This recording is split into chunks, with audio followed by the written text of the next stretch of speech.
Thank you, Dan Hawkins / Gregor Bell. The Matrix movie was awesome, right? The Matrix of leadership fell to Optimus Prime in the Transformers, and now we have the 2024 through 27 Big 12 football scheduling matrix. Let's break it all down. We know the opponents for the next 4 years. We've never had this before, where we know that far out. Let's go. Okay, 2024 road games. BYU's playing Arizona State, Utah, Baylor, and UCF. Home games, Arizona, Houston, Oklahoma State, Kansas, Kansas State. If you want to see the rest, you've probably already seen them. They're on your screen as well. If you're listening to this, you can look it up. Maybe we'll dive into them later in the conversation. But we know the next 4 years. BYU and Utah was protected. And then there are a couple other teams BYU plays 3 times, Arizona, Arizona State, UCF, and Kansas. And then BYU plays everybody else twice.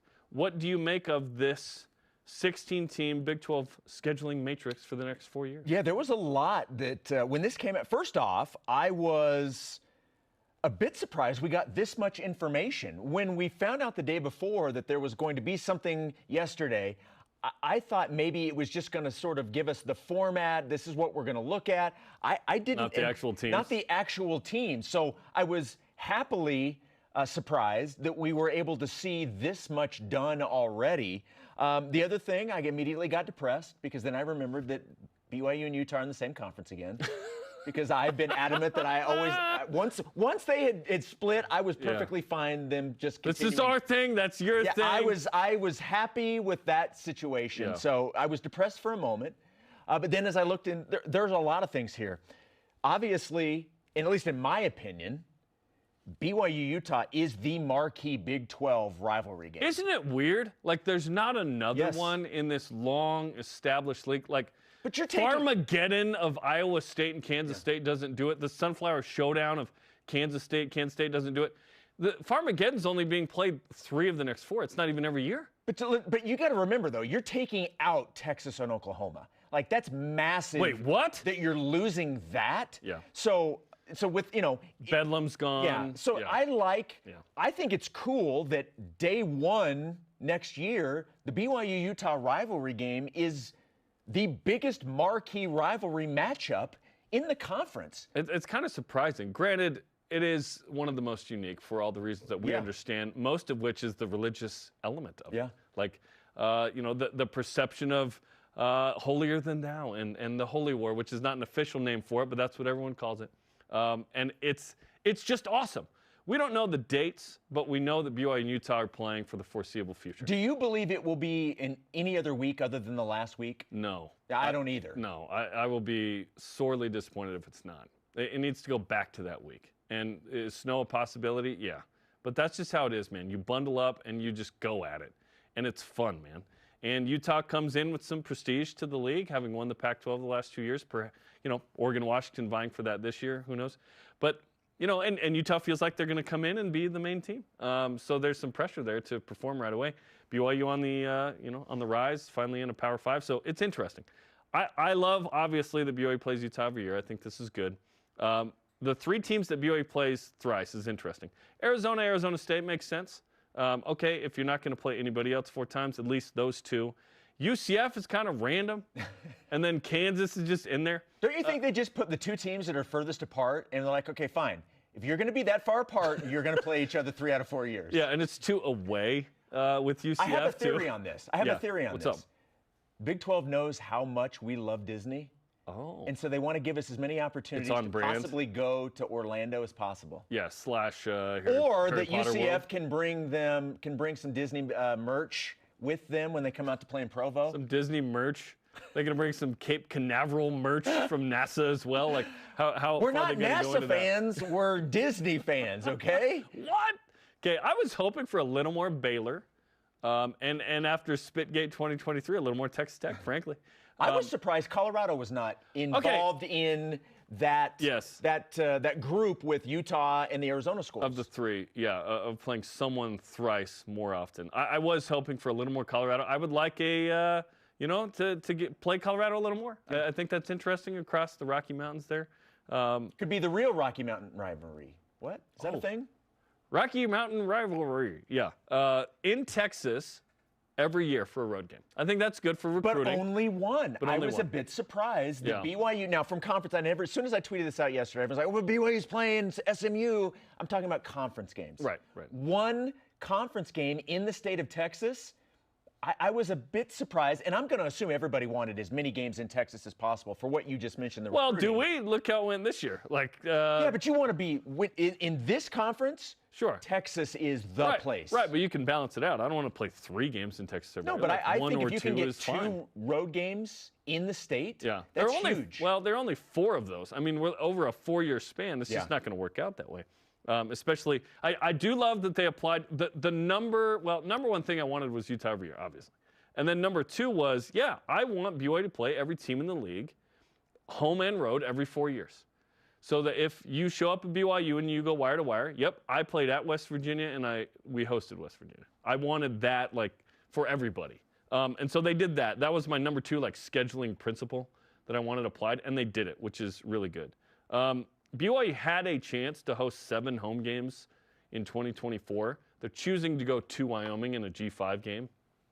So it's kind of a bummer. There are pros and cons to 7 home games. The pros obviously being home cooking, more likely to win, more revenue that way. Also, the challenge is, ticket prices are more. And, I don't think BYU likes how people complain about stuff, but hey, BYU's in a Power 5 conference. Power equals money, okay? Stuff just costs more. Yeah. It is what it is. It's harder financially, but BYU's got to compete in that sense as well. Overall, I like it. Yeah. It is interesting to see that it's 4 years. I think it's 4 years because I think in 5 years, we don't know what this is going to look like. We may not know in 2 years. Kyle Whittingham said, hey, 2, 3, 5 years, They'll be in the Big college Ten. football college football might break away from the NCAA and just run itself. They almost are right now. They just need to do it. But what does that look like? Does each league still function in the same way where it's like our football teams still maintain the same conference name? Which, by the way, I wonder if the Big 12 will be called the Big 12 next year. They're at 16 teams. They got a logo that has 12. They've talked about a potential rebrand for next year.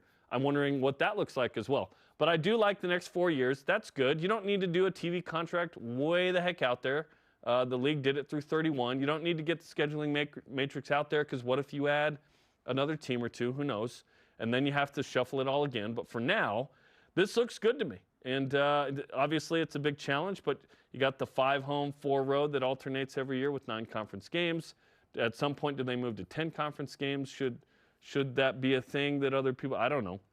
For now, it looks good to me, though. Yeah. I like it. All in all, it looks fine. It definitely has, and obviously because of the region that we live in and the other schools that are so close by, it definitely has a Pac-12 feel to it. Mm-hmm. It feels with Arizona State, Utah in there. Yeah, it feels like that group feels more like a Pac-12 branch of a conference as opposed to the Big 12. It is if it's the Scranton branch in Dunder Mifflin, Exactly. It is the Pac-12/BYU piece there in the West. Yeah, like you though, and it's funny because there's so many variables that play into whether or not this conference even looks remotely close to what it looks like now in 4 years. But I did wonder, okay, so if you're gonna schedule this out for 4 years, let's say that everything stays the same in terms of the teams.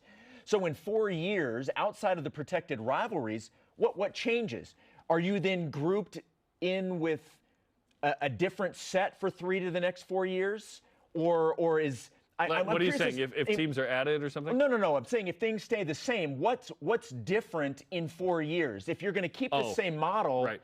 So do you then is BYU going to be lumped then with a different group as opposed to the Utah, the Arizonas? You know what I mean? Or do you just or do you stay rinse and repeat? Like what changes in 4 years? I would think. Is this pretty much what we're going to see moving forward? I would think nothing, but your premise is what will change. Is that something else? Something will change. So either the NCAA and college football are no longer connected, or there's more expansion in some way. You have to look at TV contracts to really dictate that, which everyone's kind of locked in, it seems like. If the ACC disassembles in some way, that certainly affects things. Like, is Clemson going to the SEC, and that creates this kind of domino effect, and now there's no real other way of ACC knowing. teams are in other leagues. Like, what does that look like? Now we're down to 3 leagues, perhaps. I don't know, but it will be interesting to see if there's just like a straight-up 64-league college football conglomerate that isn't NCAA college football. We barely say the word NCAA now when we talk about college football. Like, it is what it is. They're busy just looking at everybody's waivers and dealing with sign stealing and the whole deal with Michigan and whatnot. But for now, we know the next 4 years. We've never had this. We've always, I mean, in independence, it was literally year to year where it was like, what is it exactly? We know next year, and we have a good sense of 25, 26, 27. But BYU is, scheduling Weber State. We know Weber State's in 27 and 30 now. We know SMU, right, is 24 and 27. That BYU's canceling a bunch of games, right, that they had contracts with, but they had put in a clause if we join a Power 5 because they thought that would be there. But this is what next year looks like. We know the dates on 2 games. The season opener is FCS Southern Illinois, the Salukis. Let's go. Is that a dog? That's a dog, right? Is that what that is? Sure, I'll go with it. Then September 7th, we don't know what game it is quite yet. At Wyoming after that, and then we know SMU is the other non-conference, and then there's the conference schedule. Okay, we certainly want Utah as the last game in the regular season. Most probably want that. Do you care where any of the other games are as long as BYU never goes more than 2 games away or 2 games at home consecutively? No, I don't have an issue with that. Like this year, you were cool with how it kind of shook out. Yeah, I didn't have an issue big picture with that kind of stuff. I think the only thing that you want to make sure is that if you're going to take, say, the game at UCF, that after having that type of travel, that you get either a bye or, maybe you're rewarded with a couple of home games or something along those lines. You get a Thursday road game. Yeah, exactly. BYU played a Thursday game at UCF in 2014, and that was one of the worst scheduled games of all time. 2 time zones, short week. BYU lost that in OT, and that was a tough one. That was a tough pill to swallow. That was the week after Taysom Hill broke his leg against Utah State. Again, we don't know the dates. We don't know which game's going to be Friday home before conference potentially, or does BYU play on conference weekend on the road, and they just have to. Like, in the Mountain West, BYU played at San Diego State one Saturday night. Priesthood session ended. Boom, BYU played the game right there. That was the game where John Beck, the ball slipped out of his hand like it was full of butter. I don't even remember what year, 06, something like that. Who knows? But what we know is that BYU is in the Big 12, and we have the next 4 years. Our question of the day is this. What stands out to you about BYU's Big 12 schedule for the next 4 seasons? Weigh in on X, Instagram, and Facebook. McKay Hatch on Facebook. I love that Utah's on the schedule every year. Here's hoping the Holy War is back at the end of November going forward on Thanksgiving weekend. I think it's pretty good rotating schedule for these next 4 years. I like the balance of it. I like the fact that you play everybody. I like that Utah's on there all 4 years. I like that Arizona and Arizona State are 3 out of 4. I would have been fine 4 every year with those guys, by the way. One thing I forgot to mention. BYU will not have the same kind of rivalries outside of Utah that we were hoping for because they're not playing consistently enough against There's anybody. too many teams to really build those and play them enough. It's not going to happen. Like the St. Mary's thing in basketball was because you played twice a year. Imagine if you didn't play St. Mary's one year and then the next year maybe once. Like in football, it's not going to happen to the level. I was kind of hoping with Baylor and maybe TCU and Texas Tech, maybe even Houston down the road. No. It's not like UCF 3 times doesn't mean we're going to have a rivalry, but I don't know. You got to have a few moments there. At Tavita_Mac on X. Is BYU going to try and start getting 7 home games and 5 away? I want this because it means you win more. Yeah. Like, I don't know if BYU's in on that. I've not asked Tom Hommel that before. Well, no, we have. He said it's possible, but we don't have a year where we know they're going to go 7 home games quite yet. We can look in the future and look at the non-con and see you're always going to have an FCS at home. The hope is that you have a G. I mean, heck, there could be years where, in theory, you could have 8.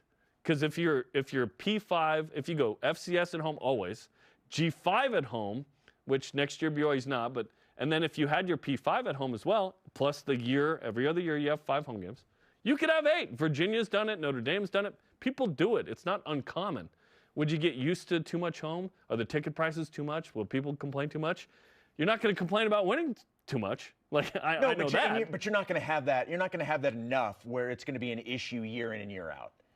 And to me, it's not an issue. That's a positive. Yeah. Like that is something I would rather BYU I'll take as many home games as fewer possible. years of only 6 home games is what I would crave. 8 home games, all at 8:15. Done. 6-0. There we go. Vampire Cougs. Well, if it's 8 home games, 8-0. +2. You're right. Yes. 8-0. Okay. 6-0 and 8 home games. That doesn't make sense.